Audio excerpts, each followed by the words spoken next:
The constant hum of JFK International Airport faded into white noise as Robert Callahan's world ground to a halt. His Italian leather shoes, usually moving with purpose across polished floors, stood frozen in place. Through the sea of travelers, rushing to their gates, he saw her, Scarlett Amara Hale. 2 years of silence shattered in an instant. She stood in the international departures line, her signature grace unchanged. The morning light streaming through the terminal's massive windows caught the subtle movement of her black hair, now styled in loose waves rather than her once habitual sleek bun. But what made Robert's breath catch wasn't just her presence. It was the baby sleeping peacefully in her arms. A baby who couldn't be more than a year old. His fingers instinctively moved to adjust his shirt cuffs, a nervous habit he'd never managed to break. The iconic Chapter and Brew coffee cup in his other hand suddenly felt unbearably heavy. The empire he'd built, the very reason he'd sacrificed, so much seemed to mock him in this moment of paralysis. Their eyes met across the terminal, her striking blue gaze, once filled with love, now carried an unreadable calm.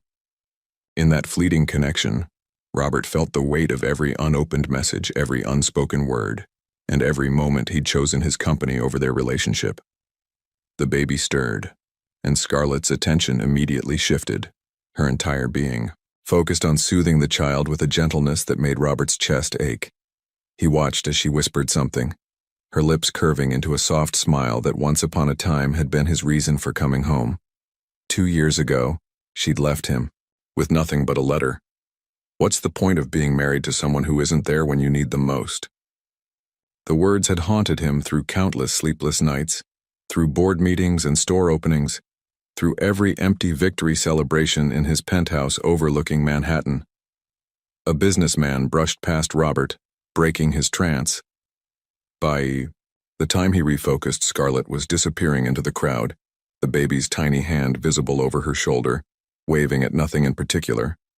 The innocence of the gesture felt like a punch to his gut. The intercom crackled with announcements of departures and arrivals, but Robert stood rooted in place, his mind racing through calculations he'd avoided for 2 years. The timing. The baby's age. The way Scarlett had left without warning, her final words making so much more sense now. "Mr. Callahan?"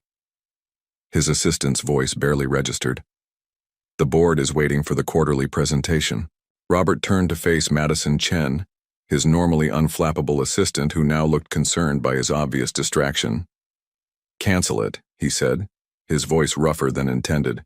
"Cancel everything." "But sir, the projections for the new locations..." "Madison?" He softened his tone, remembering how Scarlett had always urged him to be kinder to his staff. "Please. Something's come up." Madison's fingers flew across her tablet, already rearranging his meticulously planned schedule. "Should I call the car back?" Robert shook his head, his decision crystallizing with every breath. "No. But I need you to find out everything you can about Dr. Scarlett Hale's current work. Last I knew, she was in biomedicine, regenerative therapy. Research.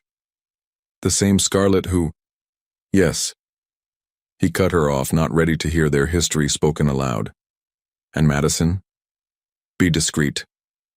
As his assistant stepped away to make calls, Robert pulled out his phone, opening the photo gallery he hadn't dared look at in months. There she was, Scarlett on their wedding day, looking at him with those same blue eyes, but filled then with hope and promise. The timestamp mocked him, 3 years and a lifetime ago. Closing the photo, he opened his browser instead, typing Dr. Scarlett Hale research with trembling fingers. The first result made his heart skip. Groundbreaking regenerative. Therapy study launches in Boston. Lead researcher Dr. S.A. Hale, Boston. She was working in Boston. The pieces began falling into place. Her presence at JFK, the baby, the timing. Robert had built his business on calculated risks and strategic planning, but for once in his life, none of that mattered. He knew with a certainty that terrified him that the carefully ordered world he'd created was about to change forever. Because that baby, The child with impossibly familiar blue-gray eyes had to be his son. Madison returned, her expression carefully neutral. Dr. Hale is heading a research team at Massachusetts General Hospital. She's been there for approximately 6 months. Robert nodded, his decision already made. Book me on the next flight, to Boston. And Madison? He paused, looking at the coffee cup still in his hand, the Chapter and Brew logo suddenly seeming like a hollow achievement. Clear my schedule for the next week. All of it. Even the Chicago expansion meeting? Especially that he thought of all the meetings he'd prioritized over quiet moments with Scarlett, all the late nights at the office when she'd needed him most. I'm done letting the important things slip away. As Madison walked away, Robert finally moved from his spot, dropping his untouched coffee in a nearby trash bin. The bitter irony wasn't lost on him. He'd built an empire of cafes dedicated to stories and connections, while his own story had fallen apart, and his most important connection had slipped through his fingers. But maybe, just maybe, it wasn't too late to write a new chapter. The morning sun streamed through JFK's massive windows, casting long shadows across the terminal floor.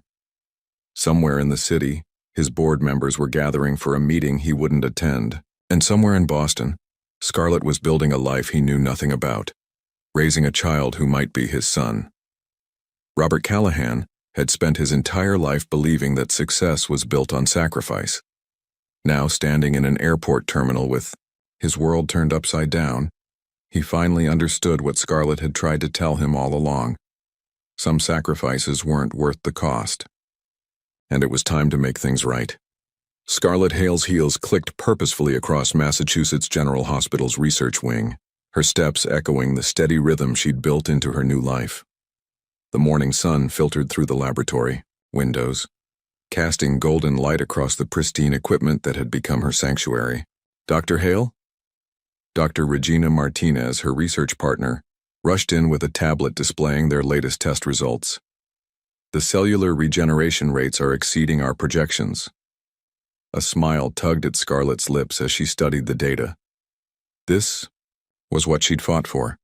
Breakthrough moments like these, validation of countless sleepless nights spent pursuing her dreams.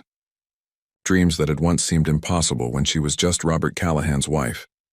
Send these to the team, Scarlett instructed, her voice carrying the quiet authority she'd developed over the past 2 years. And Regina, you should lead tomorrow's presentation. You've earned it.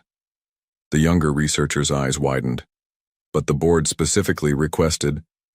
They requested results, Scarlett interrupted gently, and you've helped deliver them. Besides, she glanced at her watch, I have a previous commitment. That commitment was waiting at Little Scholar's daycare, probably finger painting or attempting to eat his crayons. Oliver. Her miracle. Their miracle, though Robert didn't know that yet. The thought of Robert sent an unwelcome shiver down her spine. Their chance encounter at JFK 3 days ago had shaken her more than she cared to admit. She'd spent 2 years carefully constructing a life without him, building walls around her heart brick by brick. Now, with one look across a crowded terminal, those walls threatened to crumble. Dr. Hale? Regina's voice pulled her back to the present. Are you okay? Scarlett straightened her lab coat, a gesture that had become her own version of armor. Perfect. Just thinking about the next phase of trials. It wasn't entirely a lie. She was always thinking about next steps, about moving forward. It was how she'd survived the darkness of her mother's death, the suffocating loneliness of her marriage, and the terrifying joy of discovering her pregnancy after she'd already left. The laboratory door opened again, this time revealing Dr. Alexander Chen, the department head. His expression made Scarlett's stomach drop. Scarlett, there's someone in my office asking for you. He paused, his next words confirming her worst fears. Robert Callahan. The test results in her hands suddenly felt impossibly heavy. Of course he'd come. The Robert she knew, the Robert she'd loved, never let anything slip through his fingers once he set his mind to it. It was what had made him brilliant in business and devastating in love. Tell him I'm in the middle of critical research, she said, her voice steadier than she felt. He says he'll wait. Alexander's tone was gentle. And Scarlett, he mentioned Oliver. The world tilted slightly on its axis. She'd known this day would come, had prepared for it, rehearsed it, dreaded it. But nothing could have truly readied her for the reality of Robert discovering their son's existence. I'll handle it, she said, already moving toward her office. Regina, please distribute those results, and Alexander. Give me 10 minutes. Inside her office, Scarlett allowed herself exactly 30 seconds of panic. She stared at the photo on her desk. Oliver on his first birthday, cake smeared across his chubby cheeks, his blue-gray eyes sparkling with joy.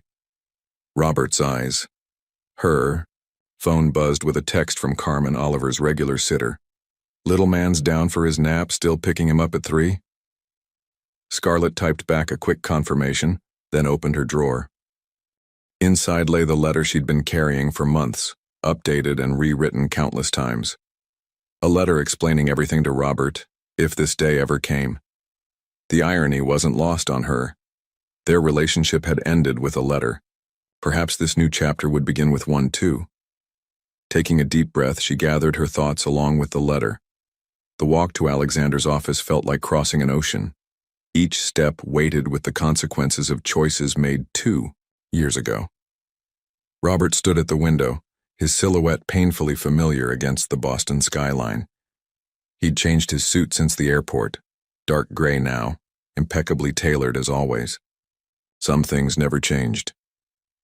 You found me faster than I expected, she said, closing the door behind her. He turned, and the look in his eyes nearly broke her resolve. Gone was the distant businessman she'd left behind. In his place stood a man, haunted by questions she'd have to answer. Why didn't you tell me?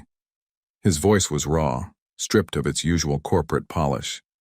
Scarlett moved to Alexander's desk, placing the letter between them like a shield. The same reason I left the first letter. You weren't there, Robert. You were never there. I had a right to know about my son. Did you? The words escaped. Before she could stop them, years of hurt bubbling to the surface. You had a right to know about my mother's cancer too, but you missed every appointment. You had a right to be there when she died, but you were in Seattle, opening another cafe. Robert flinched as if she'd struck him. I was building a future. For us. No. Scarlett's voice softened. You were building a future for yourself. The day I left, do you know what I realized? I couldn't remember the last time we'd had dinner together. The last time you'd asked about my research. The last time you'd really seen me. She pushed the letter toward him. Everything you want to know is in there. Oliver's medical history, his schedule, his favorite books. He loves dogs, classical music, and those little rice puffs that dissolve on his tongue. He's perfect, Robert, and I won't let anyone hurt him, not even his father. Robert picked up the letter with trembling hands. I want to be part of his life. I know. Scarlett moved toward the door, needing space to breathe. But understand this. Being Oliver's father doesn't mean being my husband again. That chapter is closed. Scarlett. Her name on his lips still held power, still made her heart skip. I've changed. She turned back one last time, meeting his gaze steadily. So have I. That's what happens when you learn to choose yourself. She pulled a business card from her lab coat pocket. This is Carmen's number. She watches Oliver while I work. Call her tomorrow at 10. You can meet him then. Thank you, Robert whispered, clutching both the letter and card like lifelines. Don't thank me yet. Scarlett's hand rested on the doorknob. Being a parent isn't like running a company, Robert. You can't delegate the hard parts. You can't reschedule when it gets inconvenient. You have to show up, really show up, every single day. With that, she stepped out, letting the door click shut behind her. The sound echoed with finality, marking the end of one chapter and the beginning of another. Back in her office, Scarlett sank into her chair, allowing herself a moment of vulnerability before her next meeting. On her desk, Oliver's photo seemed to smile encouragingly. Her son, their son, who had somehow inherited both Robert's determined gaze and her resilient spirit. Tomorrow, everything would change. But tonight, she would hold Oliver close, breathe in his baby-sweet scent, and remember that sometimes the bravest thing you can do is let go of what was to embrace what could be. The afternoon sun painted long shadows across her research notes, reminding her that time waited for no one. She had a groundbreaking study to complete, a son to raise, and a heart to protect. And somewhere in Boston, Robert Callahan was reading a letter that would change his life forever, just as writing it had changed hers. Robert Callahan had negotiated billion-dollar deals without breaking a sweat. But now, standing outside Carmen Rivera's cozy brownstone in Boston's Beacon Hill, his hands trembled as he checked his watch for the 10th time in as many minutes. 9:57 a.m. The letter Scarlett had given him was folded carefully in his breast pocket, its edges worn from countless readings over the past 24 hours. Every detail about Oliver felt precious.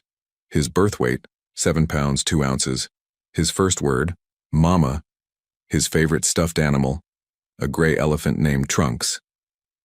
At exactly 10 a.m., Robert pressed the doorbell. The sound of tiny feet pattering across hardwood floors made his heart race. Carmen opened the door, her warm brown eyes assessing him carefully. She was younger than he'd expected, maybe in her early 30s, with a gentle presence that immediately put him at ease. "Mr. Callahan," she said, stepping aside. "Dr. Hale called ahead. Oliver's just finished his morning snack." Robert stepped into the sunlit living room, transformed into a child's paradise with soft playmats, educational toys, and books everywhere. In the center of it all, seated on a tiny blue chair, was his son. Oliver looked up from his picture book, those familiar blue-gray eyes, his eyes, wide with curiosity. The boy's brown hair fell in soft waves across his forehead, and his cheeks held the same rosy tint Robert remembered from his own childhood photos. "Hi, Oliver," Robert managed, his voice hardly more than a whisper. The boy tilted his head, studying this stranger with an intensity that was pure Scarlet. Then, remarkably, he smiled, a bright, uninhibited expression that made Robert's chest ache. "He's very friendly," Carmen explained, settling onto the floor near Oliver. "Would you like to join us? We were about to read Goodnight Moon." Robert nodded, lowering himself onto the playmat. His tailored suit, worth more than most people's, monthly rent, felt absurdly out of place among the cheerful primary colors and stuffed animals. Oliver held up his book, babbling in a language only he fully understood, though Mama and book were clearly distinguishable. Robert listened intently, treating each incomprehensible word as if it were the most important business proposal he'd ever heard. "He loves stories," Carmen said, smiling at Oliver's enthusiasm. "Dr. Hale reads to him every night no matter how late she gets home." The comment stung, reminding Robert of all the nights he'd missed, all the moments he couldn't get back. But Oliver, oblivious to his father's inner turmoil, scooted closer, pressing the book into Robert's hands with an expectant look. "Would you like me to read it?" Robert asked softly. Oliver responded by climbing into Robert's lap, settling there as if he'd done it 1,000 times before. The trust in that simple gesture nearly undid him. With slightly shaking hands, Robert opened the book. In the great green room there was a telephone and a red balloon. As he read, Oliver pointed at various objects, occasionally looking up at Robert with a grin that seemed to say, "You're doing this right." Carmen quietly excused herself to the kitchen, giving them space to bond. When the story ended, Oliver immediately grabbed another book, and another. Robert lost track of time, lost in the miracle of his son's weight against his chest, the sweet, baby shampoo scent of his hair, the way his tiny fingers traced the pictures on each page. "Bah!" Oliver suddenly exclaimed, pointing to a dog in one of the books.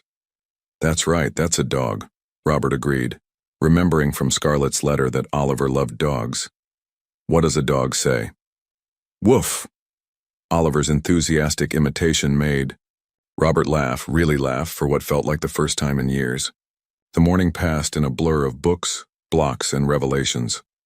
Oliver showed Robert his favorite toys, including the famous Trunks the elephant. They built towers just so Oliver could knock them down with delighted giggles. Robert learned that his son had Scarlett's determination, evident in the way he kept trying to stack blocks that were clearly too big for his small hands. Around noon, Carmen returned with Oliver's lunch. Robert watched, fascinated, as his son methodically picked up small pieces of chicken and fruit, occasionally offering some to his father with generous open-handedness. "He's good at sharing," Carmen observed, watching them interact. "Dr. Hale says it's important to encourage empathy early." Robert nodded, thinking of how Scarlett had always been the one to remind him about the human side of business, about treating people as more than numbers on a spreadsheet. "She's an amazing mother."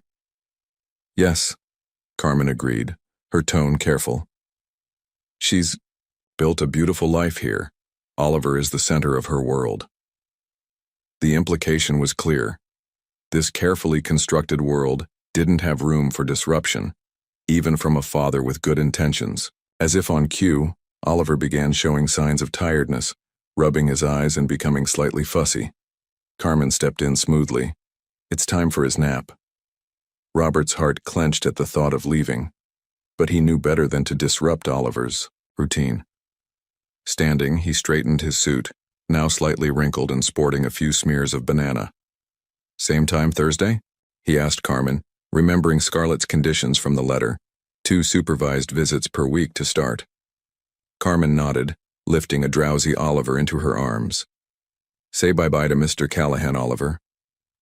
"Bye-bye," Oliver mumbled, waving his small hand. Robert resisted the urge to reach for him, to hold him one more time. Instead, he waved back, trying to smile through the tightness in his throat. "Goodbye, Oliver. Thank you for sharing your books with me." Outside, Robert made it halfway down the street before he had to stop, leaning against a brick wall as emotions overwhelmed him.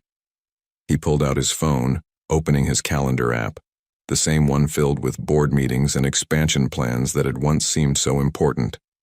With a few taps, he cleared his Thursday morning, then Friday afternoon, then every Monday and Thursday morning for the foreseeable future. Next, he opened his email, typing a message to his executive team. "Effective immediately, I'm restructuring my role. Madison will forward details of the transition plan. All future meetings must end by 5 p.m. EST, no exceptions." Lastly, he pulled up the messaging app, staring at Scarlett's name for a long moment before typing. "Thank you for giving me this chance. He's perfect." 3 dots appeared, disappeared, then reappeared. Finally, "He is. Don't waste this opportunity." Robert. Looking back at Carmen's brownstone, Robert made a silent promise to both his son and his ex-wife.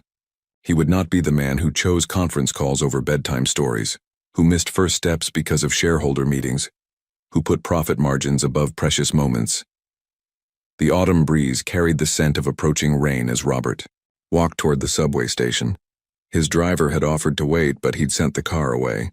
For once, he wanted to move through the city like a regular person, like a father who had just spent the morning reading stories to his son.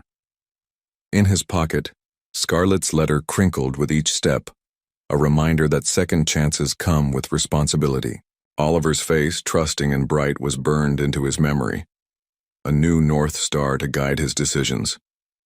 Robert Callahan had built an empire on the belief that success required sacrifice. Now, watching raindrops begin to fall on Boston's busy streets, he understood that true success might mean sacrificing the empire instead. Scarlett's laboratory felt different that evening, the familiar hum of equipment unable to drown out her racing thoughts. The clock on the wall read 6:45 p.m., 15 minutes until she needed to pick up Oliver from Carmen's. 15 minutes to compose herself after a day of pretending she wasn't thinking about Robert meeting their son. "These results are promising," Dr. Regina Martinez said, pointing to a graph on her tablet. "The tissue regeneration rates in the latest trials."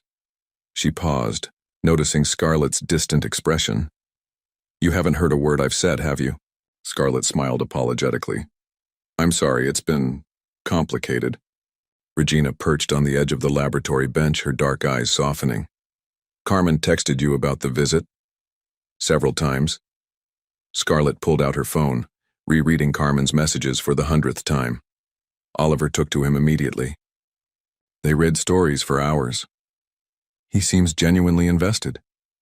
Each update had felt like a small earthquake, shaking the foundations of the careful life she'd built. And that's bad? Regina asked carefully. Scarlett set down the pipette she'd been fidgeting with. It's complicated. Robert has this way of consuming everything in his orbit. When things matter to him, he throws himself in completely. Like he did with his business? Exactly. Scarlett began organizing her workstation, a habit that helped her think. What happens when Oliver becomes his new project? When he tries to reorganize our lives the way he reorganizes his companies? Regina was quiet for a moment. Maybe that's not fair. People can change. Can they? Scarlett picked up her bag, ready to end the day. 2 years ago, I sat alone in a hospital room while my mother took her last breath. I called him 6 times that day. He was in Seattle, opening a new Chapter and Brew location. The memory still had the power to steal her breath. She'd been holding her mother's hand when the monitors flatlined, watching the only person who'd always been there for her slip away. The doctor had asked if she wanted to call anyone. She'd said no, knowing it wouldn't make a difference. I should go, Scarlett said, checking her watch again. Oliver needs his dinner routine. Regina nodded, but caught her arm gently. Just remember something. The woman who revolutionized tissue regeneration therapy, who raised a baby while leading groundbreaking research.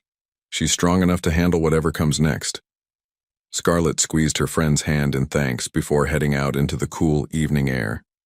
The walk to Carmen's usually helped clear her head, but tonight every step seemed to echo with questions she wasn't ready to answer. When she reached the familiar brownstone, she paused at the sight of Oliver's favorite stuffed elephant sitting in the window, accompanied by a new friend, a small plush dog with floppy ears. Carmen opened the door before she could ring the bell. He's just waking up from his afternoon nap. Inside, Oliver's face lit up at the sight of her. Mama! He toddled over, clutching both Trunks and the new dog. Hello, my love. Scarlett scooped him up, breathing in his familiar scent. Who's your new friend? Bah! Oliver thrust the dog toward her face enthusiastically. Carmen smiled. Mr. Callahan brought it. He remembered Oliver's reaction to the dog in the book they read. Together. Something twisted in Scarlett's chest. It was such a small gesture, but so specifically thoughtful. The Robert she'd fallen in love with had been like that, noticing little details, making grand gestures out of tiny moments. He asked about Oliver's routine. Carmen continued, helping, gather Oliver's things. Wanted to know everything, favorite foods, nap schedule, which songs he likes at bedtime. Of course he did, Scarlett murmured, more to herself than Carmen. Robert had always approached new challenges with meticulous attention to detail. It was what made him brilliant at business, and dangerous to her heart. He also left this. Carmen handed her an envelope. Scarlett shifted Oliver to her hip to open it. Inside was a letter, written in Robert's precise handwriting. Scarlett, today I learned that our son loves the color blue, can stack 5 blocks before they topple, and has your exact laugh. I learned that he turns pages from right to left, always pausing to study each picture. That he shares his snacks without being asked, and that he says thank you in his own special way. I know I have no right to ask for more than you've already given, but I'd like to adjust the visitation schedule. Not more time. I understand we need to move slowly, but I'd like to shift Thursday's visit to Wednesday. The board meetings can wait. Oliver shouldn't have to. Robert P.S. I hope the dog is okay. He reminded me of the one in the book. That made Oliver laugh. Scarlett folded the letter carefully, tucking it into her bag. Did he seem different to you? Carmen considered this while helping Oliver into his jacket. He was nervous, terrified actually, but genuine. When Oliver fell and bumped his knee, Mr. Callahan looked like he might cry himself, and he sat on the floor in his expensive suit for hours just reading the same books over and over.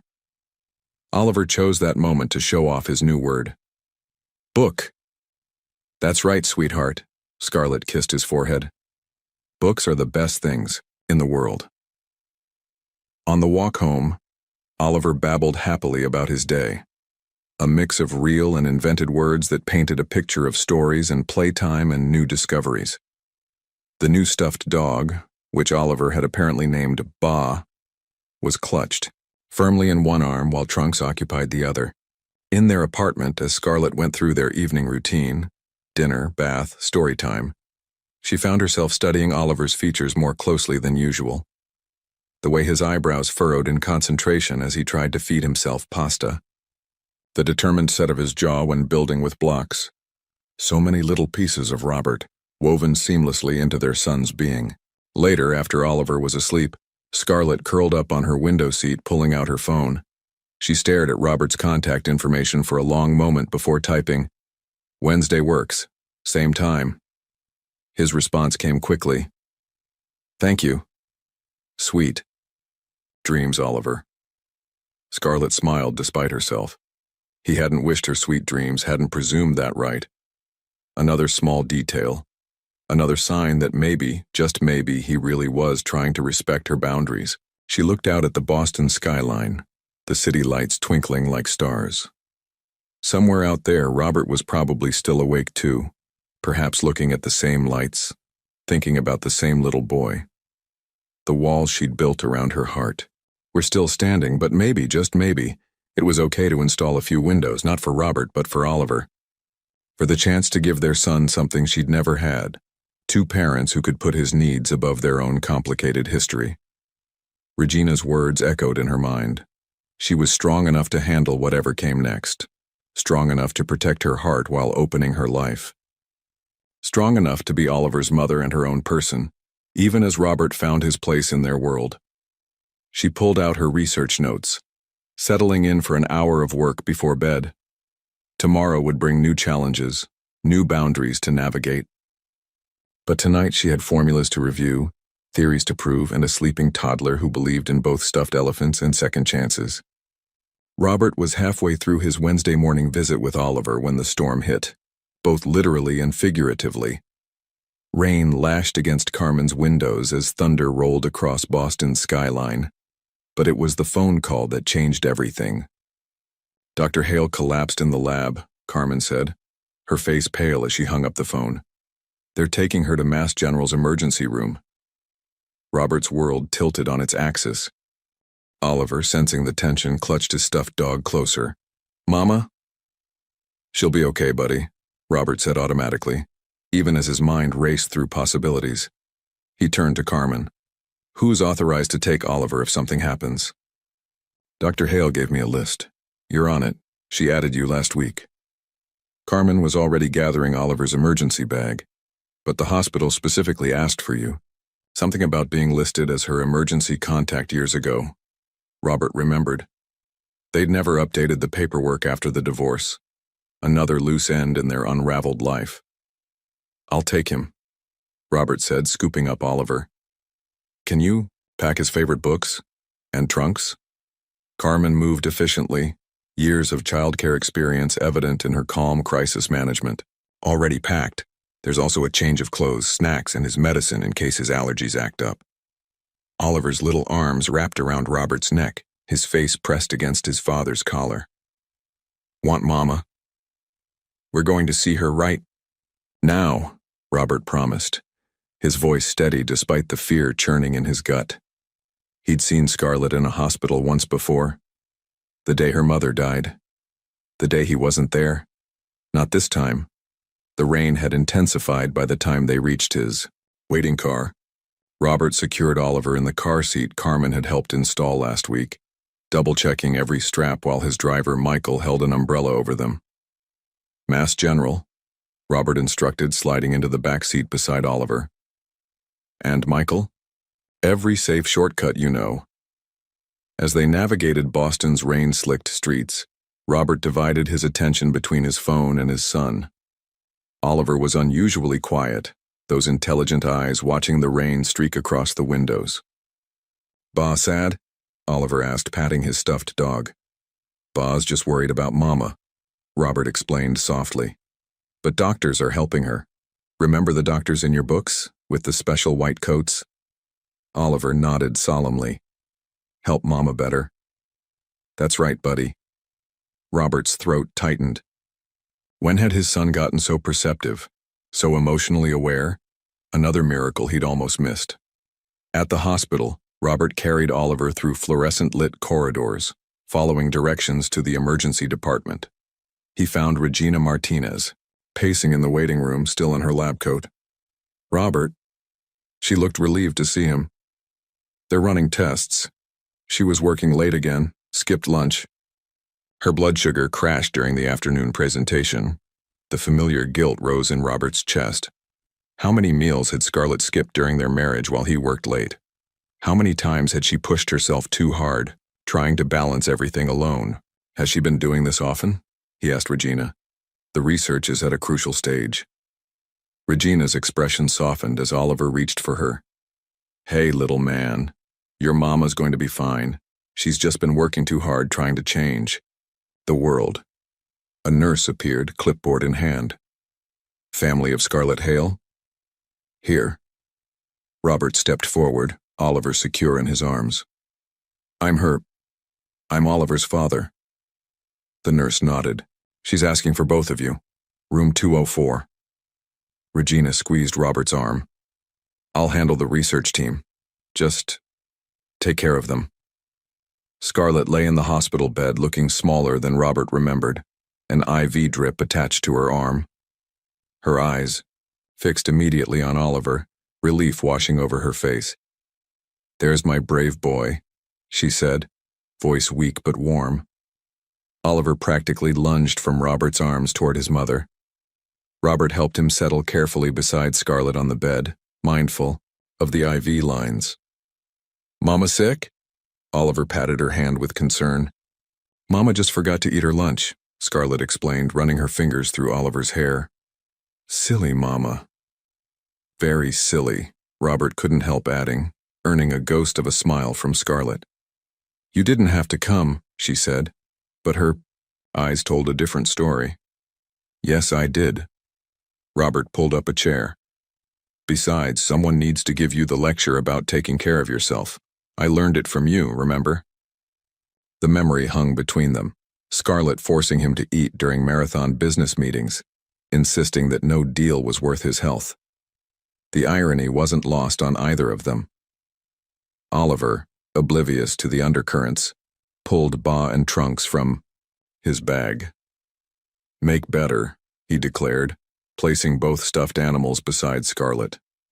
Best medicine ever, Scarlett whispered, kissing his forehead. Robert watched them together, his chest aching with a familiar mixture of love and regret. The doctor wants to keep you overnight for observation. I can take Oliver. No. Fear flashed across Scarlett's face. I've never spent a night away from him. Then we'll stay. The words came naturally. I'll have Michael bring supplies from your apartment. Carmen gave me the spare key for emergencies. Scarlett started to protest, then stopped, looking at Oliver, who had curled up against her side, already drowsy from the day's excitement. Okay, she said finally. But Robert, this doesn't change. I know. He held up a hand. This isn't about us. It's about him. About being the parents he deserves. Hours passed in the small hospital room. Robert worked remotely, rescheduling meetings and delegating decisions. He helped Oliver eat dinner, read stories, and finally settle into an uneasy, sleep on the fold-out chair. Around midnight, with Oliver peaceful under a hospital blanket, Scarlett spoke softly. Thank you for being here, for knowing what he needed. Robert looked up from his laptop. I'm learning. Finally. Yes, she agreed, watching their sleeping son. You are. A comfortable silence fell, broken only by the steady beep of monitors and Oliver's soft breathing. Outside, the storm continued, but in this moment, they were sheltered. Not as husband and wife, but as parents finding their way through uncharted territory. Regina said the research is going well, Robert ventured. We're close to something. Revolutionary. Pride crept into Scarlett's voice. Tissue regeneration that could help burn victims, cancer patients. She trailed off, and Robert knew she was thinking of her mother. "She'd be proud of you," he said quietly. "Of everything you've built. Of him." Scarlett's eyes glistened. "I hope so." Oliver stirred in his sleep, clutching Ba closer. Both parents watched, hearts full of different but equally powerful loves. "Scarlett?" Robert's voice was barely a whisper. "I know things can't go back. I don't expect them to, but maybe they can go forward in whatever way works for him." She studied him in the dim light, seeing not the polished businessman who had chosen ambition over love, but the father who had sat in rain-soaked traffic holding their son's hand, who had brought stuffed animals and favorite books, who was, finally, learning to be present. "Maybe," she conceded, "one day at a time." It wasn't forgiveness. It wasn't reconciliation. But as the storm raged outside and their son slept peacefully between them, it felt like something equally precious. A beginning. Boston's autumn painted the streets in amber and gold as Scarlett made her way through the hospital's revolving doors, Robert following with Oliver in his arms. The morning light caught the remnants of last night's storm in puddles and droplets, making the world seem newly washed. "I can carry him," Scarlett insisted for the third time, though her voice still held the weakness that had kept her hospitalized overnight. "You can barely carry your purse," Robert countered, adjusting Oliver's sleeping weight against his shoulder. "Doctor's orders were clear, rest for 48 hours. They reached Robert's waiting car where Michael stood ready with an umbrella, though the rain had long since passed. Scarlett noticed a new car seat installed behind the driver's side, not the temporary one from yesterday, but a high-end model, in Oliver's favorite shade of blue. "When did you—" "This morning," Robert answered, carefully transferring Oliver without waking him. "Had it delivered at dawn. The reviews said it's the safest on the market." Of course he'd researched car seats at dawn. He was still Robert Callahan after all, the man who approached every challenge like a business proposition requiring thorough analysis. But he was also something else now, something evident in the gentle way he secured Oliver's straps, in how he'd remembered to bring Ba and trunks from the hospital room, in the quiet efficiency with which he'd managed their son's needs while Scarlett recovered. "I can take a cab home," she offered weakly. Robert's expression shifted to one she recognized, from their marriage, the look that meant he was trying very hard not to roll his eyes. "Get in the car, Scarlett." She did, if only because arguing required energy she didn't have. The leather seats were heated, and classical music played softly, Debussy's Clair de Lune, Oliver's favorite naptime melody. Another detail Robert had apparently filed away. As they drove through Boston's morning traffic, Scarlett found herself studying Robert's profile. He'd changed into a fresh suit sometime during the night, but exhaustion lined his face. Had he slept at all? "Regina called," he said, keeping his voice low to avoid waking Oliver. "She's handling the research presentation. Said to tell you, the board was impressed with the preliminary results even without your final remarks. I should call her, already thanked her, and rescheduled your meetings for next week." He glanced at her. "Your team cares about you, Scarlett. They want you to rest." The car stopped at a red light and Oliver stirred slightly, mumbling something about books in his sleep. Both parents held their breath until he settled again. "You don't have to do all this," Scarlett said finally. "I know." Robert's fingers drummed once on his knee, an old tell of his, meaning he was choosing his words carefully. "But I want to. Not because I'm trying to. I just want to help.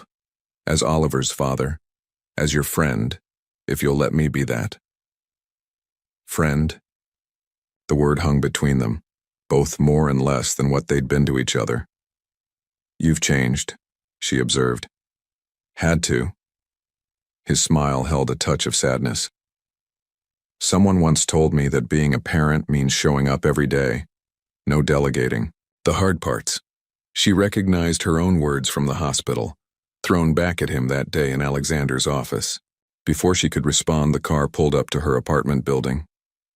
I can take him up, Robert began. Actually, Scarlett interrupted, surprising herself. Would you mind staying? Just until he wakes up. He might be confused after the hospital. Relief flickered across Robert's face. Of course. Upstairs, Robert laid Oliver in his bed while Scarlett changed into comfortable clothes. When she emerged from her room, she found Robert in the kitchen, efficiently unpacking bags she hadn't noticed him bringing in. Carmen mentioned you were running low on groceries, he explained, storing containers in her refrigerator. I had Michael stop at Whole Foods while you were being discharged, and before you protest, he held up a hand. This is just meal prep. Regina said you've been skipping lunches. You and Regina seem to have gotten quite chatty, Scarlett observed, sinking into a kitchen chair. She cares about you and Oliver. Robert moved through her kitchen with surprising familiarity, finding plates and utensils. She told me about the research you're doing, about how it could help people like your mother if you'd had it then. Scarlett's throat tightened. Robert, I should have been there. He stopped organizing, gripping the counter's edge. When she was sick, when she died, you called 6 times that day. 7, she corrected softly. 7. He turned to face her, and the raw honesty in his expression made her heart stutter. I was standing in a new chapter in Brew location arguing about the placement of coffee machines while you were saying goodbye to your mother alone. I'll never forgive myself for that.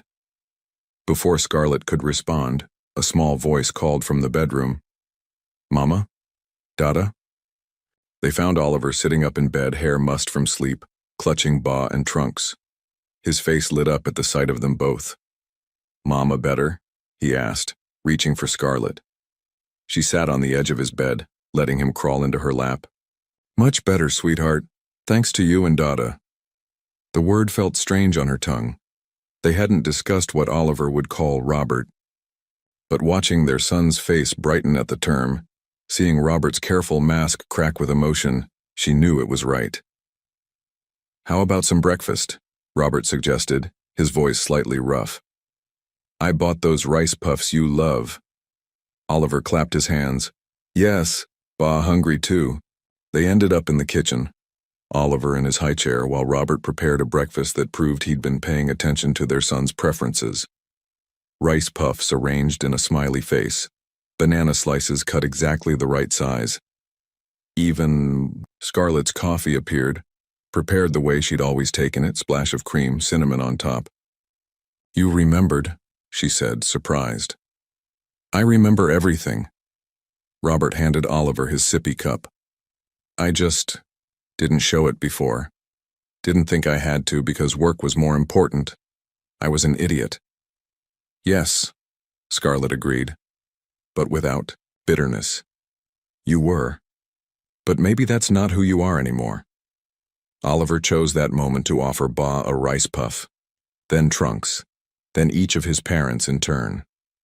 They accepted the slightly soggy offerings solemnly, this communion of shared snacks and new beginnings.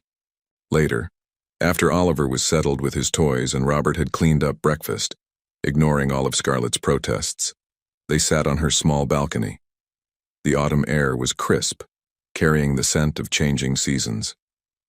I'm not trying to win you, Pack, Robert said suddenly. I need you to know that. I understand what I lost and why, but I'd like to be better at this, at being his father, at being someone you can trust with him, at being your friend. Scarlett watched a leaf spiral down from a nearby tree. I'd like that too, she said finally. The friendship part, the co-parenting part. But Robert? She met his gaze steadily. It has to be real, not just another project you'll eventually delegate. It is real. He pulled out his phone, showing her his calendar. Every Monday and Wednesday morning was blocked off in blue. Oliver time. Every Thursday evening. Co-parent check-in. The question mark at the end was so un-Robert-like, so tentative, that Scarlett felt something in her chest soften. Thursdays. Work, she said. We should discuss his schedule, his development. Regina mentioned there's a good pediatrician near the lab. Robert smiled, and for a moment, Scarlett glimpsed the man she'd first fallen in love with, the one who lit up at new challenges, who cared deeply beneath his polished exterior. But they weren't those people anymore. They were something else now. Two adults learning to put their child first, to build something new from the ashes of what was lost. Inside, Oliver's laugh rang out, bright and clear and full of possibility. Like the autumn air, like new beginnings, like hope. Robert stared at his phone, reading the email for the third time. The chapter and brew board wanted an emergency meeting in Seattle, tomorrow. His carefully structured world of morning visits and Thursday check-ins threatened to unravel with a single notification. Through his office window, Boston's skyline glittered in the late afternoon sun. He'd moved his entire operation here, renting temporary office space and managing remotely, all to be near Oliver. Now, 6 weeks into their new routine, the past was calling. His phone buzzed, a video message from Carmen. Oliver, wearing his favorite blue sweater, waved at the camera. "Hi, Dada. Look." The toddler proudly held up a finger painting, abstract swirls of blue and green that made Robert's heart ache. Tomorrow was Wednesday. Oliver time. Robert's fingers hovered over Scarlett's contact. They'd built a fragile trust over the past weeks. Their Thursday conversations had evolved from awkward exchanges to genuine discussions about Oliver's development. Last week, she'd even laughed at one of his jokes. A real laugh, not the polite one she'd used in the last years of their marriage. But this would be the first real test of his commitment. He pressed call. "Robert?" Scarlett answered on the second ring. "Everything okay?" "There's an emergency board meeting in Seattle tomorrow morning." He said it quickly, like ripping off a bandage. "The venture capital group is threatening to pull funding over the international expansion delays." Silence stretched between them. He could almost see her expression, the careful mask she wore when processing disappointment. "I see," she said finally. "And you're calling to tell you I'm not going." The words came easily, surprising them both. "I'll handle it virtually. Oliver's expecting me tomorrow." More silence. Then, "Robert, this is your company. And Oliver is my son." He leaned back in his chair, suddenly certain.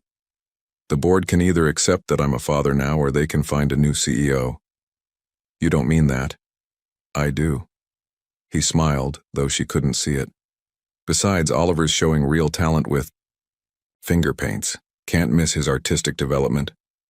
A small laugh escaped her. "Carmen sent you the video? He's definitely not getting his artistic skills from me." "No," she agreed, warmth creeping into her voice. "That's all him.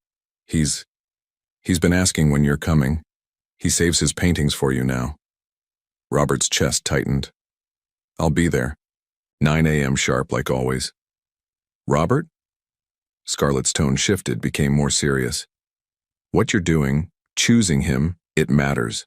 More than you know." After they hung up, Robert turned to his laptop, drafting an email to the board. Professional, but firm. He would attend virtually, or they could reschedule. Non-negotiable. His phone buzzed again. Another video from Carmen.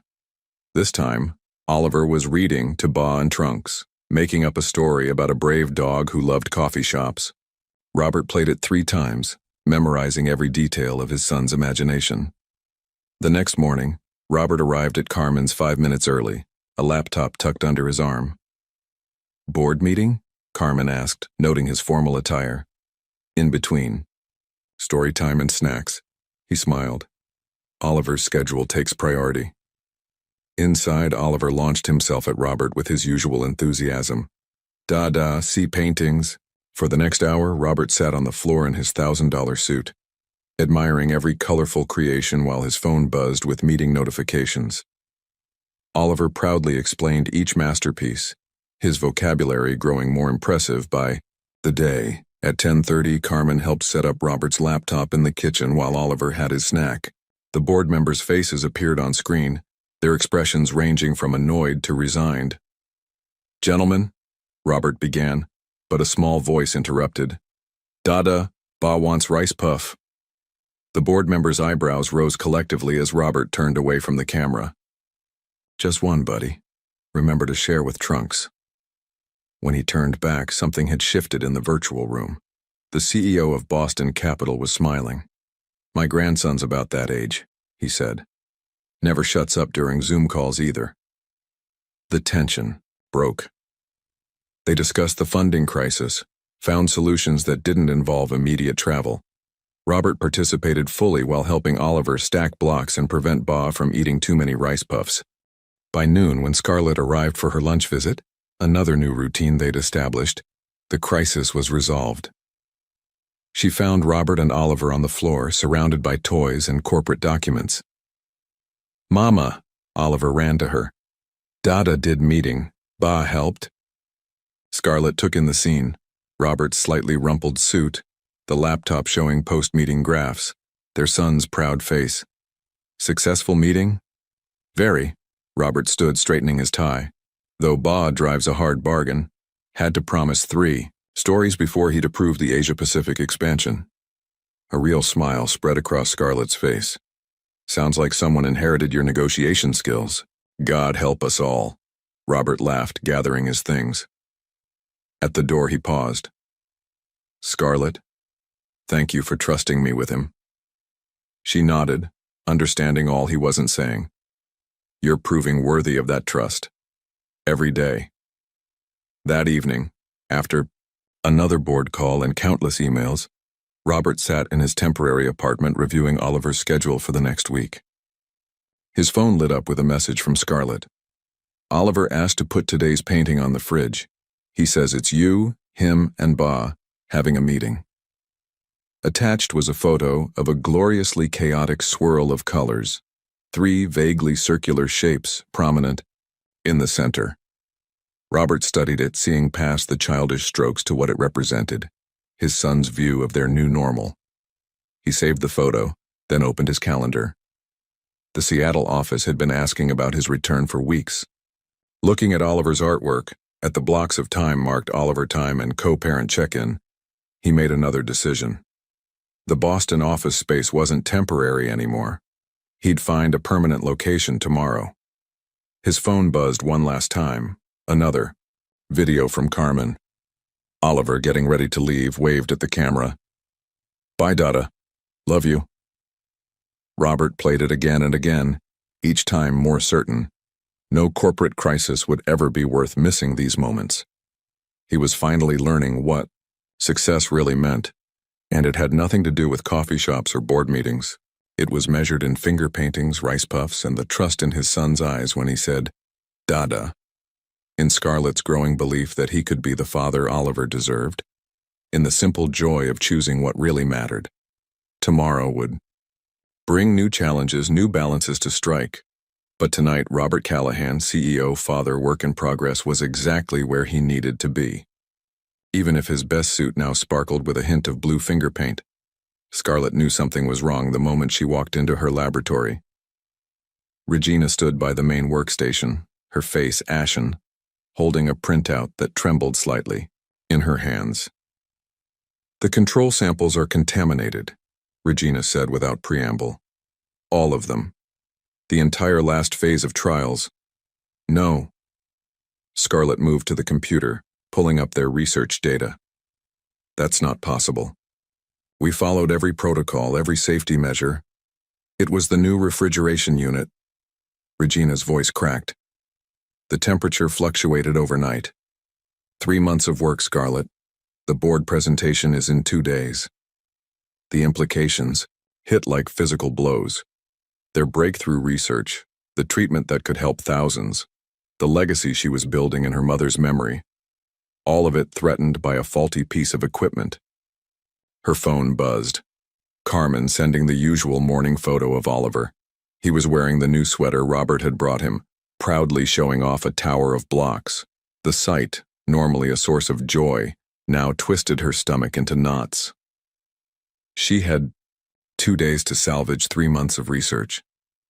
Oliver had his first pediatrician appointment with Robert tomorrow, their first major co-parenting milestone. Call everyone in, Scarlett decided. We're running new trials. Now. Hours blurred together. The research team worked with desperate efficiency, repeating experiments, analyzing data, searching for any salvageable results. Scarlett's phone accumulated missed calls from Carmen, then from Robert. At 7 p.m., Regina touched her arm. "Scarlett? It's Oliver's bedtime." Reality crashed back. She'd missed dinner, missed bath time, missed everything. Her hands shook as she picked up her phone, finding a string of concerned messages. From Carmen. "Oliver's asking for you. Robert offered to stay until you arrive." From Robert. "Take your time. We've got him. He's safe." From Robert again, an hour later. "Read him 3 stories. He's worried about you." The latest one from minutes ago. "He's asleep now. I'll stay until you're home." Guilt warred with necessity. The research needed her, but so did her son. "Go," Regina said softly. "The samples will be here tomorrow." The drive home felt endless. Scarlett's mind raced between molecular structures and Oliver's bedtime routine, between grant requirements and the sound of her son's laugh. She found Robert in her living room, working quietly on his laptop. He looked up as she entered, and something in his expression, understanding without judgment, made her defenses crumble. "The research," she started, but her voice broke. "I know." He stood, offering her a cup of her favorite tea. "Carmen told me about the equipment failure. Oliver helped me make this for you before bed." Scarlett sank onto the couch, cradling the cup. "I promised myself I'd never put work before him, that I'd be different from—" She trailed off. "From me?" Robert sat beside her, keeping a respectful distance. "Scarlett, you missed one night. One. And you know what Oliver said when I explained Mama had to help sick people? He said, 'Mama's smart, Mama help. He's proud of you.'" Tears threatened. "He said that?" "He did. Right before making me read Good Night Moon twice." Robert's smile was gentle. "The difference is you're not alone this time. He has both of us now." As if summoned by their conversation, a small voice called from the bedroom. "Mama?" They found Oliver sitting up in bed, clutching Ba and Trunks. His face lit up at the sight of Scarlett, arms reaching for her instantly. "I'm sorry I'm late, sweetheart," she whispered, holding him close. "'S okay." Oliver patted her cheek. "Dada said helping people, like doctors in books." Robert lingered in the doorway, watching them with an expression that made Scarlett's heart twist, not with romantic love, but with something equally powerful. Gratitude, understanding, respect. "Want both," Oliver declared suddenly, patting the bed on either side of him. They exchanged glances, then carefully arranged themselves on the small bed, Oliver in the middle, Ba and Trunks serving as pillows. "One story?" Oliver asked hopefully. "One," Scarlett agreed, reaching for his favorite book. But Oliver shook his head. "Dada and Mama story, about helping people." Robert met Scarlett's eyes over their son's head. "Well," he began, "once there was a very smart doctor who worked very hard to make sick people feel better. Together they wove a story about research and healing, about teamwork and perseverance." Oliver drifted off halfway through, but they finished it anyway, their voices blending in the dim room. When they were sure he was asleep, they carefully extracted themselves. In the living room, Robert gathered his things while Scarlett hugged herself, fighting exhaustion. "The pediatrician appointment," she remembered suddenly. "Tomorrow at 10. I should cancel." "I'll take him," Robert said. "You focus on the research. I'll record everything, take detailed notes. We can video chat during if you want." "Robert, let me do this." His voice was firm but kind. "You trusted me with him today. Trust me tomorrow too." Looking at him, really looking, Scarlett saw not the workaholic who had missed her mother's final days, but a father who had spent hours soothing their son's worries, who had stayed late to ensure she found Oliver safe and calm. "Okay," she said finally. "But I want updates. And if his allergies..." I have his EpiPen, antihistamines, and the list of all known triggers. Robert smiled. I might have memorized his entire medical history. Of course you did. She found herself smiling back. Thank you for being here today, for understanding. Always. He paused at the door. Scarlett, you're nothing like I was. You're not choosing work over him. You're showing him that helping others matters, that his mother is changing the world. After he left, Scarlett checked on Oliver one more time. He slept peacefully, Ba and Trunk standing guard. On his dresser sat the block tower from this morning's photo, still standing, a testament to persistence, to balance, to building something that lasts. Her phone buzzed with a message from Regina. Breakthrough with the backup samples, there's hope. Scarlett smiled, hope blooming in her chest. Tomorrow would bring new challenges, research to salvage, a board to face, a world to change. But tonight had brought something equally valuable, proof that she wasn't alone anymore. That sometimes, breaking points don't break you. They just show you how strong your foundation has become. The Massachusetts General Hospital cafeteria buzzed with morning activity, but Robert barely noticed. His attention was fixed on Oliver, who sat in a booster seat between him and Scarlett, happily munching on crackers while they waited for Dr. Chen's test results. What had started as a routine morning, Robert arriving for his regular Wednesday visit, had turned terrifying when Oliver's face began swelling during breakfast. One bite of a new brand of cereal, and their world tilted on its axis. He's had wheat before, Scarlett murmured, more to herself than Robert. Her fingers kept brushing Oliver's curls, as if reassuring herself he was still there. I don't understand how. Cross-contamination, Robert supplied, remembering his late night research into food allergies. Dr. Chen mentioned it could be processed in a facility that handles other allergens.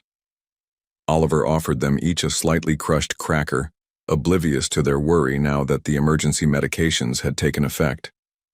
The swelling had gone down, but the fear lingered in both parents' eyes. Mama work today? Oliver asked, patting Scarlett's hand with crumb-covered fingers. No, sweetheart, Mama's staying with you. But the board presentation? Robert said quietly. Your research can wait. Scarlett's voice held no room for argument.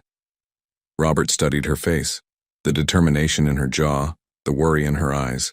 She'd worked months for this presentation, rebuilding everything after the refrigeration crisis. The board was flying in specifically to hear her findings. What if, he started carefully, we both stay? I can have Madison reschedule my meetings, and we could... A notification chimed on Scarlett's phone. Regina, with an urgent update about the presentation. Simultaneously, Robert's phone lit up with messages about a crisis at the Seattle flagship store. Oliver, sensing the tension, clutched Ba closer. Story time? Before either parent could respond, Dr. Alexander Chen approached their table, tablet in hand. His expression gave nothing away. We have the results, he said, pulling up a chair. The good news is this reaction wasn't as severe as it could have been. You both acted quickly, which made all the difference. And the bad news? Robert asked, reaching for Scarlett's hand without thinking. She gripped back, neither acknowledging the instinctive gesture. We found multiple new sensitivities developing. It's not uncommon at his age, but it means we need to be more vigilant. I'd like to run comprehensive allergy panels, update his emergency protocols. Oliver chose that moment to sneeze, making them all jump. He giggled at their reaction, offering Ba a cracker as consolation. How soon? Scarlett's scientist mind was already calculating, planning. Today, ideally. The labs are ready and, given the severity of this reaction, do it, Robert and Scarlett said simultaneously. Dr. Chen smiled slightly. I'll have the nurses prep everything. The test will take several hours and we'll need to monitor him afterward. One parent can... We're both staying, Robert interrupted. He turned to Scarlett. I'll have Madison handle the Seattle situation. And Regina can... The presentation. Scarlett's face paled. Regina can't. The board specifically requested, they're only here because you're revolutionizing tissue regeneration therapy, Robert finished. Because you're brilliant and they know it. He squeezed her hand. Go, give the presentation. I've got him. Robert, I'll video call you between every test. I'll take detailed notes. I'll have Dr. Chen explain everything twice. His voice softened. Trust me, Scarlett. Like I trust you to change the world. Oliver patted their joined hands. Mama help people, like Story. Scarlett's eyes filled with tears as she looked at their son. So brave, so understanding, so perfectly them. You're sure? Positive. Robert released her hand to pull out his phone. I'm texting Carmen now. She'll bring Oliver's comfort items from home. I'm canceling everything else, and... He smiled at Oliver. I think I remember all the words to Goodnight Moon by heart now. Green room, Oliver supplied helpfully. That's right, buddy, and the great green room had a... Telephone, Oliver clapped. Dr. Chen cleared his throat. Gently. We should start the preparations, Mrs. Dr. Hale. Will you be going to change medicine forever? Robert finished. While I keep our son safe. He met Scarlett's gaze. We're both exactly where we need to be. The next hours passed in a blur of activity. Scarlett rushed to her presentation after kissing Oliver countless times, making Robert promise to call if anything changed. Robert settled into the pediatric testing area, turning an uncomfortable medical chair into Storytime Central. Between tests, he sent Scarlett updates. First panel done, he's being so brave. Napped through the blood draw, Boss stood guard. Carmen brought his favorite pajamas, blue with dogs. Sang Twinkle Twinkle 15 times. Nurses love him. Her responses came between presentation segments. Board seems impressed, thinking of him. Regina says hi. Show him the video I sent. Tell him Mama's proud. Almost done. How is he? Around 4, as Oliver dozed in the hospital bed surrounded by trunks and a growing collection of pictures he'd drawn for the nurses, Robert's phone lit up with Scarlett's call. They want to fund the next phase, she said without preamble. Full backing, triple the resources, they're calling it revolutionary. Of course they are. Robert smiled, watching Oliver sleep. You're changing the world, remember? How is he, really? Exhausted but stable. Dr. Chen says we'll have full results tomorrow, but the immediate tests show nothing life-threatening. We just need to be more careful, more prepared. A pause, then. We. You said we. Yes. Robert adjusted Oliver's blanket. We're his parents. Partners in this, if nothing else. Another pause, longer this time. I'm leaving now. Traffic's bad, but we'll be here. Robert touched Oliver's hand gently. Take your time. Save the world. He's safe with me. After they hung up, Robert leaned back in his chair, watching his son's peaceful face. On the bedside table, Oliver's latest drawing showed 3 figures, one with a doctor's coat, one with a coffee cup, and one small figure between them, surrounded by what looked like hearts. Or maybe they were coffee beans. Oliver's artistic vision sometimes required interpretation. The hospital corridors grew quieter as evening approached. Nurses came and went, checking vitals, praising Oliver's bravery. Robert answered work emails, one-handed, his other hand holding his son's. Finally, well after sunset, familiar footsteps approached. Mama. Oliver's tired face lit up as Scarlett entered, still in her presentation clothes but somehow looking more energized than when she'd left. My brave boy. She kissed his forehead, then surprised Robert by squeezing his shoulder. Both my brave boys. They sat together in the dim room sharing stories of their day. Scarlett's triumph, Oliver's courage, Robert's endless renditions of favorite books. Outside, Boston's lights twinkled like stars, a reminder that some days change everything. Not by ending what was, but by revealing what could be. Mama and Dada stay? Oliver asked sleepily, clutching Ba. Robert met Scarlett's eyes over their son's head. In her gaze, he saw not the love they'd lost, but the deeper bond they'd found. Two people who'd learned to put someone else's happiness first. Yes, they answered together. We'll both stay. And they did. 1 year later, the autumn breeze carried the scent of coffee and fresh pastries through Boston's public garden as Scarlett watched Oliver chase falling leaves. At 2.5, he was all energy and curiosity, stopping every few steps to examine something new, a squirrel, a flower, a particularly interesting stick. Mama, look. He held up a red maple leaf nearly as big as his face. For lab, Scarlett smiled, remembering how he'd started collecting samples after visiting her research facility last week. Perfect specimen, Dr. Oliver. Should we show Dada? Oliver nodded enthusiastically, carefully placing the leaf in his little backpack, royal blue with a microscope pattern, a joint gift from both parents for his half-birthday. Ba and Trunks peeked out from the top, permanent companions on all adventures. They found Robert at their usual spot, a quiet corner of the newly opened Chapter and Brew, Boston's flagship location. He'd designed this branch differently from all others, with a special children's section filled with scientific picture books and comfortable reading nooks. Dada! Oliver launched himself at his father, who caught him expertly despite the laptop open on the table. Got samples. Real scientists always collect data, Robert agreed solemnly, helping Oliver arrange his leaf collection. Should we document our findings? Scarlett settled into her usual chair, accepting the cinnamon-topped coffee Robert pushed her way. These Sunday morning meetings, their new tradition, had become something she looked forward to. A time to plan Oliver's week, share updates, and simply exist together as an unconventional but functional family. The allergy specialist called, she said, watching Robert help Oliver sort leaves by color. Oliver's latest tests show improvement. We can try introducing new foods soon under supervision. That's fantastic. Robert's face lit up with the same joy she felt. We should celebrate. Maybe that children's science museum he's been asking about. Museum? Oliver clapped, then turned serious. Ba and Trunks too? Of course. Scarlett brushed a leaf from his curls. They're junior scientists now. Robert's phone buzzed.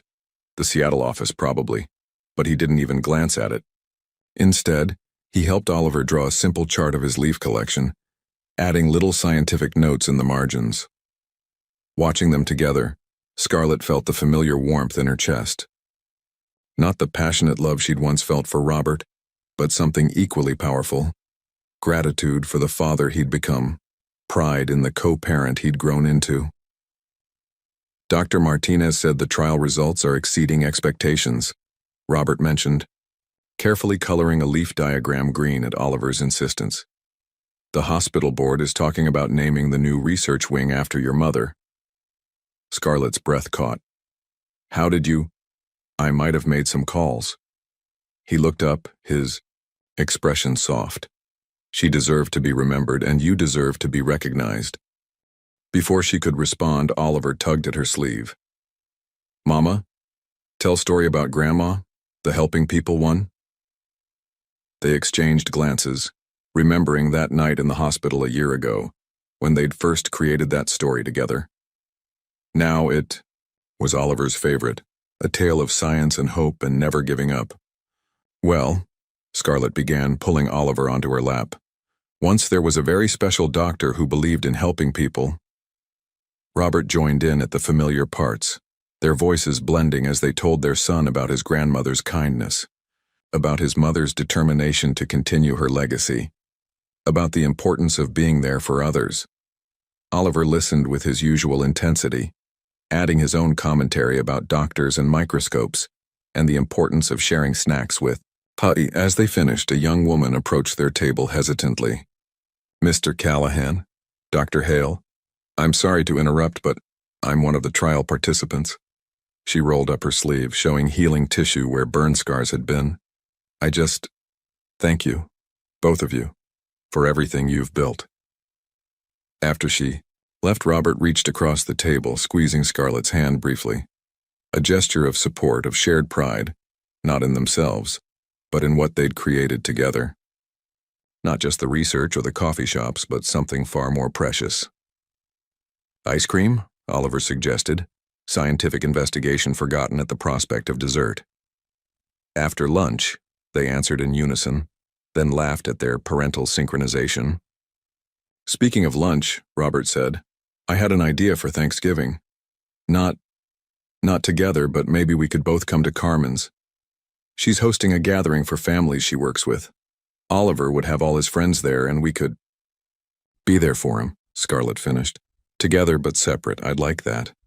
Oliver, sensing decisions being made, looked between them hopefully. Ba and Trunks, too? The whole scientific team, Robert assured him, starting to pack up Oliver's leaf collection with meticulous care. Later, as they walked through the public garden one last time before parting ways, Oliver between them holding both their hands, Scarlett thought about endings and beginnings. About how sometimes the happiest ending isn't getting back together, but growing into better people apart. Mama? Oliver pointed to a flowering bush, still blooming despite the autumn chill. Why flowers not sleeping for winter? Some things bloom in their own time, she explained, catching Robert's eye over their son's head. Some things grow stronger through challenges. Like Mama's medicine? Oliver asked.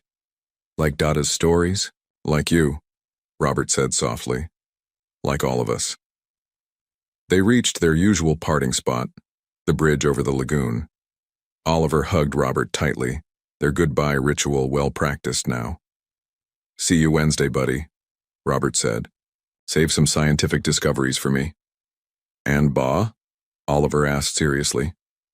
And Ba, Robert confirmed. And Trunks. The whole research team. As Robert walked toward his office and Scarlett led Oliver home for lunch, she reflected on the path that had brought them here. Not to the love story she'd once imagined, but to something equally valuable. Two people who'd learned to put their child first, who'd grown into the best versions of themselves, who'd found a way to be family without being together. Oliver skipped beside her, chattering about leaves and science and ice cream, his backpack bouncing with each step.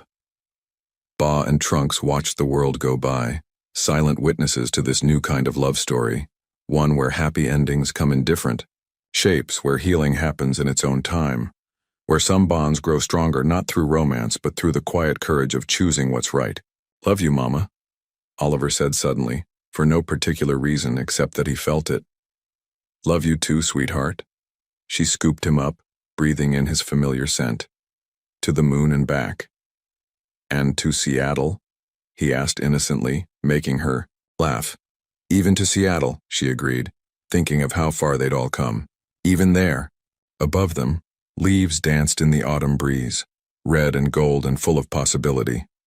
Like endings that become beginnings. Like love that transforms rather than fades. Like the perfect, unexpected joy of finding your way home. Not to where you started, but to where you were always meant to be. 5 years later, the Harvard Medical School auditorium buzzed with anticipation as 7-year-old Oliver Hale Callahan adjusted his bow tie in the front row. Next to him, Ba and Trunks, worn with love but still faithful companions, sat propped against his backpack, wearing tiny bow ties of their own. Stop fidgeting, Robert whispered, smoothing his son's unruly curls. Your mom's about to start. Oliver grinned, revealing a missing front tooth. I helped with her speech, Dada. Added the part about the microscopes. Of course you did, Professor Oliver. Robert smiled, remembering how his son had insisted on peer-reviewing Scarlett's acceptance speech for the Pioneer in Medical Research Award. The lights dimmed, and Dr. Alexander Chen approached the podium. It gives me great pleasure to introduce our keynote speaker, Dr. Scarlett Hale. Her groundbreaking work in regenerative therapy has not only revolutionized treatment for burn victims and cancer patients, but has also set new standards in medical research. Oliver bounced in his seat as Scarlett took the stage. She wore her favorite blue blazer, the same shade as their son's eyes, and the quiet confidence of someone who had found her true path. 7 years ago, she began, I sat beside my mother's hospital bed making her a promise, not just to continue her legacy of healing, but to build something meaningful from loss. Her eyes found Oliver in the crowd and her smile softened. What I didn't know then was that sometimes our greatest breakthroughs come from unexpected places, from learning to trust, from letting love take new shapes, from seeing the world through a child's eyes. Robert felt Oliver slip his small hand into his, a gesture their son still made when especially proud or moved. On Oliver's other side, Carmen, now the director of Little Scholars Daycare and an honorary family member, dabbed at her eyes. Scarlett continued, describing the research that had changed countless lives. In the slides behind her, Robert recognized photos from their journey. The original lab where it all began, the team that had become family, and, in a particularly moving moment, a photo of Oliver at age 3 wearing a tiny lab coat as he assisted with his mother's research. Science teaches us that transformation is rarely linear, Scarlett concluded, that healing follows its own timeline, that sometimes the most beautiful results come from embracing change rather than fighting it. She paused, meeting Robert's eyes briefly. I share this award with my incredible team at Mass General, with every patient who trusted us with their healing journey, and most importantly, with my son, my brilliant boy who taught me that love, like science, can evolve into something even more extraordinary than we imagined. The applause was thunderous. Oliver stood on his chair cheering, "That's my mama," while Robert lifted him down, fighting his own emotion. Later, at the small celebration in Scarlett's lab, Oliver held court among the research team, explaining his latest experiments to an indulgent audience. Ba and Trunk sat on a lab bench wearing safety goggles, overseeing the proceedings. "He's definitely your son," Robert said, joining Scarlett by the window. "I heard him explaining molecular structure to his class last week." "With coffee shop analogies," Scarlett laughed. "That's all you." They watched their son demonstrate something involving his juice box and 3 pipettes, his bow tie now charmingly askew. "Regina's offering me partnership in the research facility," Scarlett said quietly. "And I heard the Seattle branch is asking for you again." "They'll keep asking." Robert sipped his coffee, cinnamon-topped, the way they both still took it. "But Oliver's school is here, his friends, his activities, his whole world. Besides," he smiled, "someone has to keep the Boston chapter in Brew stocked with science books." Scarlett touched the award plaque gently. "We did good, didn't we? Not us, as us, but this version of us. We did great." Robert watched Oliver carefully pack up Ba and Trunks, ensuring their safety gear was properly stored. "He's happy, secure, loved beyond measure. That's better than any ending I could have written." "Speaking of writing," Scarlett hesitated, "Oliver showed me the book you've been working on together. The Science of Love, a story about different kinds of families." Robert flushed slightly. It was his idea. He said other kids should know that sometimes love gets bigger by changing shape, like his favorite experiments. "He's 7 going on 40, Scarlett said fondly. "But he's right." Oliver bounded over, lab coat flapping. "Mama, Dada, Dr. Regina says I can use the big microscope next week if you both come. Please, Ba needs to document our findings." They exchanged glances, years of co-parenting allowing silent communication. "We'll both be there," they promised. "With proper safety protocols," Robert added. "And detailed hypotheses," Scarlett finished. Oliver beamed, pure joy radiating from his face. Best research team ever. Later that night, after Oliver was safely home with Scarlett, Robert sat in his office at the Boston chapter in Brew. On his desk sat a framed photo. Oliver's first day of 2nd grade, standing between his parents, Ba and Trunks, peeking out of his backpack, all of them smiling, genuine and bright. His phone buzzed with Scarlett's nightly update. "Oliver says your chapter needs more scientific accuracy. Also, Bia and Trunks send peer review notes." Robert smiled, typing back, "Tell our resident expert his input is always valued." Sweet dreams, Professor Oliver. Outside, Boston's lights twinkled against the dark sky. Somewhere in the city, a little boy was probably negotiating for one more bedtime story about science and love, and families that grew stronger by growing different. And that, Robert thought, was the most beautiful experiment of all. Think about how Scarlett and Robert discovered that sometimes the happy ending isn't a passionate kiss, but two fulfilled parents watching their child grow up loved and secure. What does this teach us about different forms of love and unconventional, happy endings? Your participation in the channel is very important. Please leave your opinion in the comments. Thank you for watching. If you enjoyed the story, please subscribe to our channel and leave a comment below letting us know what you thought. Your feedback and support mean a lot to us. Stay tuned for more exciting stories.